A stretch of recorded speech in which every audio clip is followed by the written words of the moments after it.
Hi, sailors. Thank you for your journey with us through our last two short stories. Two Kinds, taking place in Chinatown with Jingmei and her mom and their struggle and their battle of wills, and Jingmei really trying to assert her identity and be recognized for who she is.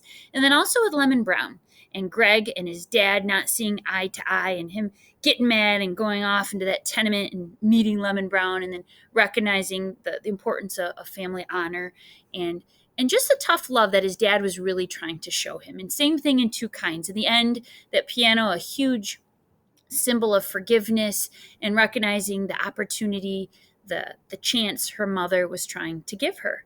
And through tough love. And so today we're going to read a poem, a very famous poem by a world-renowned author, American author, Langston Hughes, and it's called Mother to Son.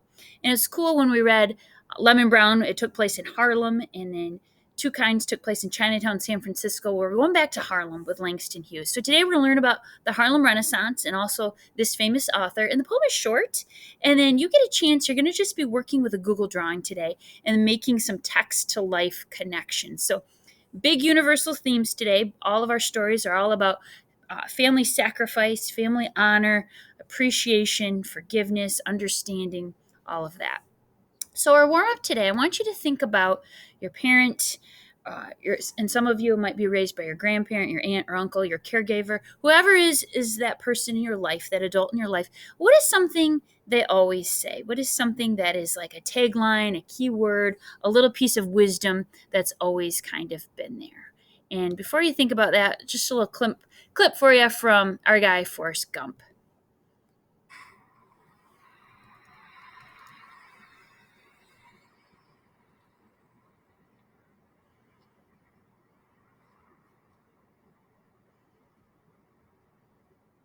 Hello, my name's Forrest Gump.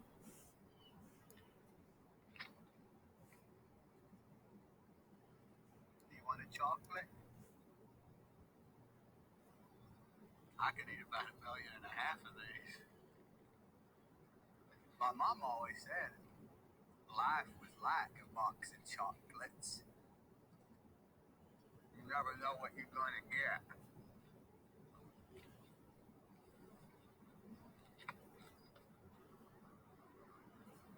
Those must be comfortable shoes. I bet you could walk all day in shoes like that and not feel a thing. I wish I had shoes like that. My feet hurt. Mom always said there's an awful lot you can tell about a person by their shoes. Where they go, where they've been.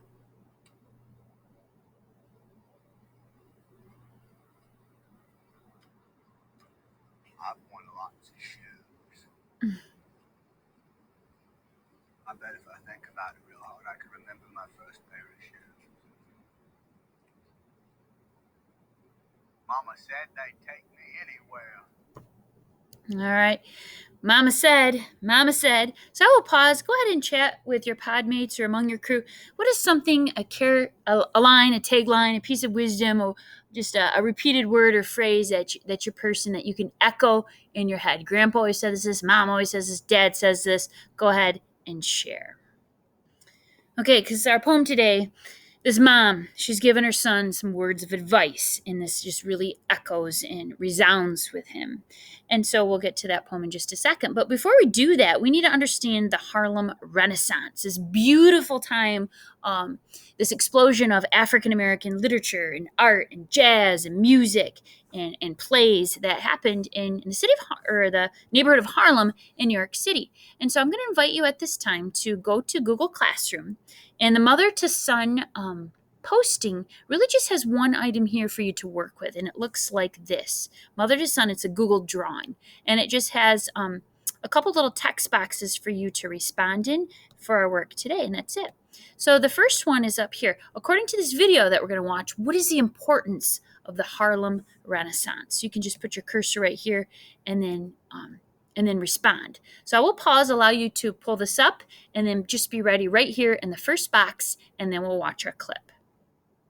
Okay, thanks for finding that. So what is the Harlem Renaissance? Why was it important?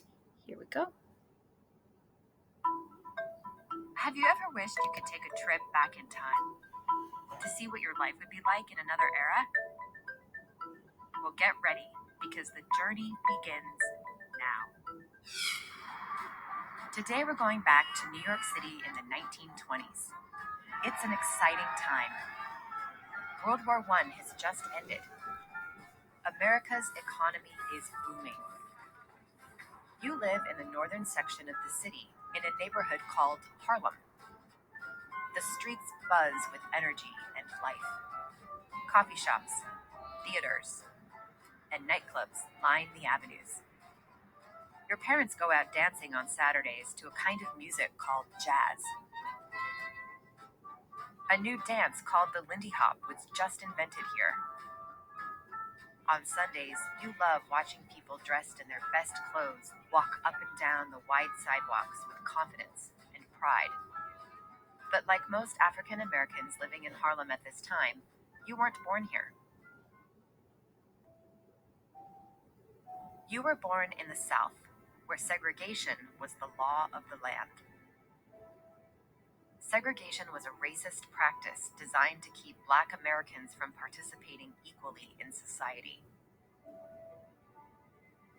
After slavery, segregation is now considered one of the most shameful practices in American history.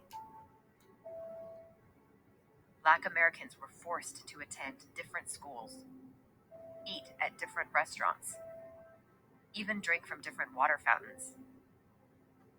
These racist policies made it difficult for African Americans to find well-paying jobs. Poverty was widespread. And then, in 1915, your parents heard about work opportunities in other parts of the country. There was talk that factories in the North were paying their workers decent wages. Your parents decided to pack up their things and leave. And they were not the only ones. From 1915 to 1920, some 1 million African Americans left the South, searching for better opportunities in the North and West. Most went to New York, Milwaukee, Chicago, and Philadelphia. This tremendous movement of people would come to be known as the Great Migration. Segregation was not legal in the North, but racism and prejudice were still widespread. So many African Americans formed their own communities within larger cities. And that is how you and your parents came to live in Harlem, where by 1920, thousands of African Americans lived. Something amazing is happening here in Harlem. Artists from all over the country are moving here to work on their craft. Your neighborhood is filled with writers, musicians, artists, actors, and actresses. These artists inspire you. They make you proud of who you are. People call this outpouring of work by Black artists the Harlem Renaissance. The Harlem Renaissance opened the world's eyes to Black life, culture, and art. It inspired and empowered Black youth. And it paved the way for the next wave of African American writers, artists, and activists who would lead our nation down the long and difficult road towards civil rights, justice, and equality.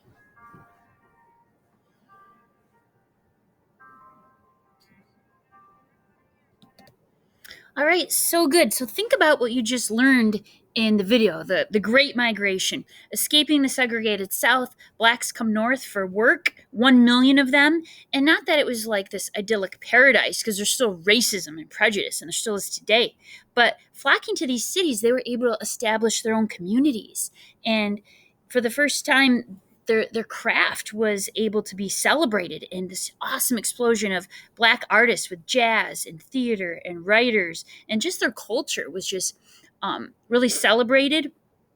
And it became a place it was a fun place. A lot of celebrities loved coming to Harlem because they had the best nightclubs and jazz clubs and Globe Theater, and it was an amazing, beautiful time. And Renaissance means rebirth. So why was this important? This was an awesome turning stone, or kind of like a foundation for Black art. So go ahead for number one. Go ahead, put something in this box. According to the video, what was the Harlem Renaissance? Why was it important? I will pause. Go ahead and respond, and you can share with your podmates.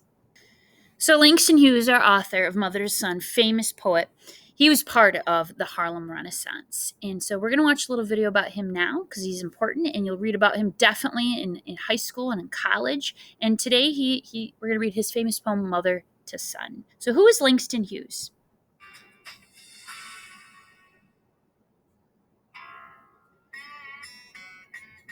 Langston Hughes is considered a great author because he spoke to for and about Black people in America. Poet, novelist, and playwright, Langston Hughes was the leading voice of the Harlem Renaissance. America was changing during the time that Langston Hughes was so popular. Black consciousness was becoming more and more public and more prominent. I think that Langston Hughes was important because he was one of the early figures to show the dignity and the beauty of ordinary Black life. He was one of the most visible of the younger Black poets, a new generation that described themselves as the new Negro. They covered new topics, took on new poetic forms, and sought a wider audience, and Langston Hughes was at the forefront of that. James Mercer Langston Hughes was born in Joplin, Missouri on February 1st, 1902. He wrote a lot about being lonely when he was young, and I think that was a tremendous part of the product of moving around so much. After graduating high school, Hughes published his first and most famous poem, The Negro Speaks of Rivers. It is the first poem that celebrates Africa and dignifies the image of Africa in American literature. The Negro Speaks of Rivers was published in a popular Black journal, and so he was really rather widely read from the beginning. His poetry and his prose actually had access to everyday people. While studying at Columbia University, Hughes discovered the Harlem art scene, spending hours in jazz and blues clubs, weaving the rhythms of music into his work. Jazz and blues were great influences on Langston Hughes. He sought to capture the energy and vitality of the music in his poetry. He was very familiar with the Harlem nightlife. He knew the musicians, and later in his life, he would even collaborate with some of the key figures at that time, such as Duke Ellington. Hughes was a prolific writer and one of the first African-American authors who could support himself through his writing. Langston Hughes wrote plays. He edited anthologies of poets of African descent across the diaspora. He wrote short stories. One of his most famous series of short stories centers around Jesse B. Simple. These are tales told by a resident of Harlem to an aspiring writer who's a stand-in for Langston Hughes. He was one of the more widely published of the young poets of the period. He was also among the better connected. He really worked hard to promote the careers of other young writers in Harlem and also throughout the rest of his life. That's also one of his big legacies. Langston Hughes died of cancer on May 22nd, 1967. His Harlem residence was given landmark status, a fitting tribute for a legendary writer. His influence, his ambition as a creative writer, his success, his accessibility. He wrote for the average person. He was not writing for college classrooms. He was not writing for the elite. All of those things, I think, require that we recognize and acknowledge him as a great American literary voice of the 20th century. Legendary poet Langston Hughes. He was celebrating the Black voice and Black beauty, and he didn't want to sound all stuffy and scholarly. He wanted to sound and use the dialect the way that his people spoke. And so as you read the poem, you're going to hear that, and you're going to hear her voice, and it doesn't sound like a stuffy, scholarly type of poem or a British poem. It sounds like this mom is talking to her kid. And it's the everyday message, the everyday way your granny, your mom would talk to you, and he captures that, just the everyday voice, and it's very authentic and very pure. And so at this time, I'm going to invite you to read the poem. You're going to read it one time to yourself, and then we're going to listen to actress Viola Davis read it, and she has an awesome reading of this piece. So you can go ahead and click on the poem, Mother to Son, Langston Hughes. The link is right here. And then teachers, you can project this slide. So I will pause, and I want you to go ahead and read it. The mom talking to her son. Begin. All right, studying a poem, it's never understood or fully grasped or celebrated with just one simple reading, and so I always like to read poems multiple times. And this time we're gonna read it again, but this time it's gonna be read to you by Viola Davis. Here we go. Well, son, I'll tell you. Life for me ain't been no crystal stair.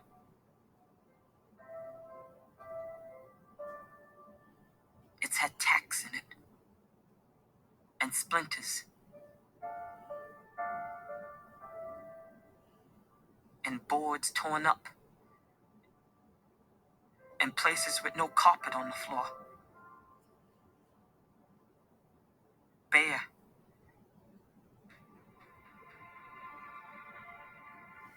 But all the time I's been a climbing on. And reaching landings. And turning corners. And sometimes going in the dark where there ain't been no light. So boy, don't you turn back. Don't you sit down on the steps because you find it's kind of hard. Don't you fall now. Fires are still going, honey.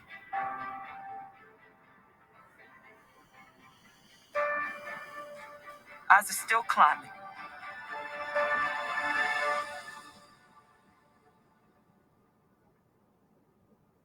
And life for me ain't been no crystal stair.